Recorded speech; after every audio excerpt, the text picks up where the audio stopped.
So I'm asking a question, zooming out a bit to the global situation, asking this question, are livestock always bad for the planet?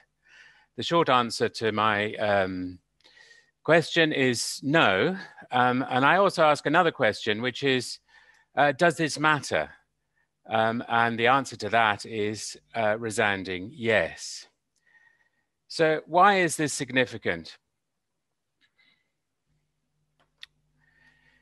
There's a wider debate globally that livestock are currently one of the major causes of climate change, and that globally we need to shift dramatically diets and production systems away from livestock and animal source foods. And this is promoted by a variety of scientists and think tanks and NGOs and famous people of different sorts. And we see a lot of talk about the scale of livestock emissions and the role that livestock play in this.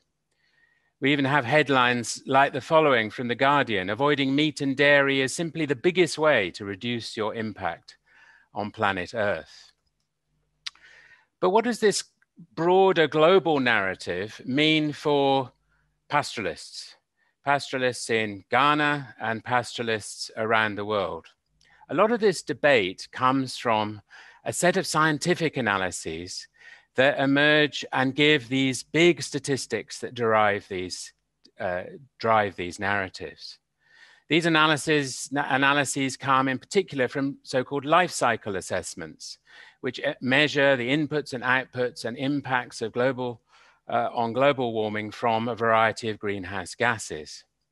And the aggregate figures suggest maybe that 14.5% of total greenhouse gas emissions come from livestock.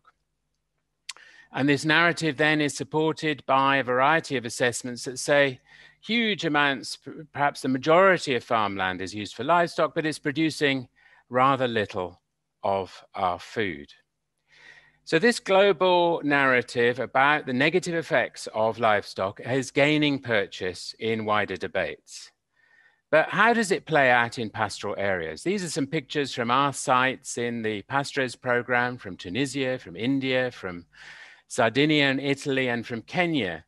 And pastoralism is a vitally important livelihood source and source of markets and food for a number of people, particularly in marginal areas, including, as we've heard, in Ghana.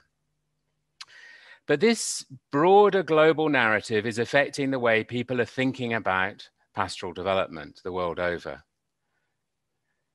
But if we probe into these analyses, these big life cycle analyses that produce these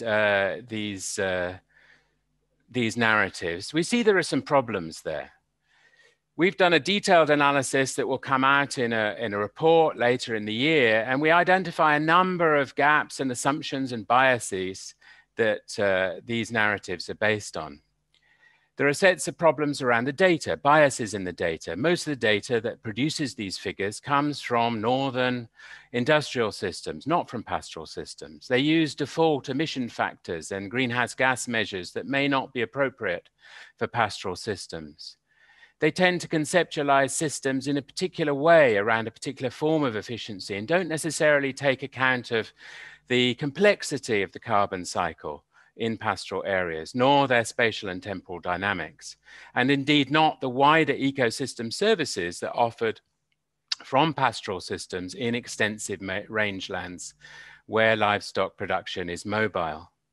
And they very often assume a set of baselines and alternatives that aren't appropriate in pastoral systems. Alternative land uses are assumed in places where cropping or alternative other uses are just not possible. And if you remove livestock, for instance, these yaks grazing in a rangeland in Tibet, what will replace them? Well, it won't necessarily be a zero carbon alternative. Other ungulates, other herbivores, termites, for example, will replace them, equally producing methane and other greenhouse gases.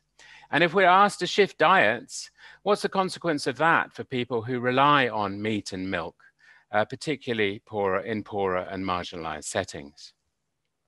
So we see some big problems with these wider global analyses. But if we focus in on a pastoral landscape, we can get a much better idea of how a carbon cycle works.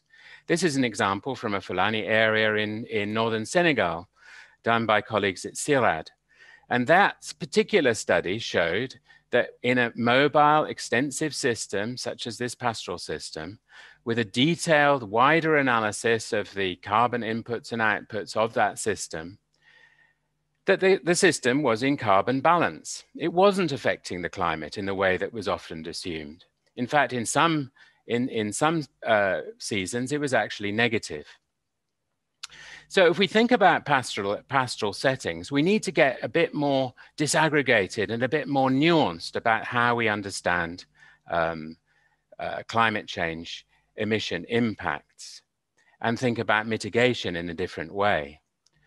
And by putting pastoralists and pastoral systems at the center, we have to shift our focus to the production process. Industrial versus extensive production are very different in their climate impacts. It's not the product, meat and milk, it's how those products are produced. As I've said already, we have to think about the assumptions in global assessments and adopt a more integrated approach. And we have to avoid these quick fix solutions that we often hear about, cultured meat, rewilding of rangelands, and simplistic diet recommendations that we often see. And most importantly, we need to bring pastoralists back into the global conversation on climate and food systems very urgently. So to conclude, why is this important? Well, it's really important because a number of processes this year, the COP in Glasgow in November, the UN Food Systems Summit in New York in September, and the ongoing work of the IPCC are all thinking about the impacts of livestock and land use change on climate.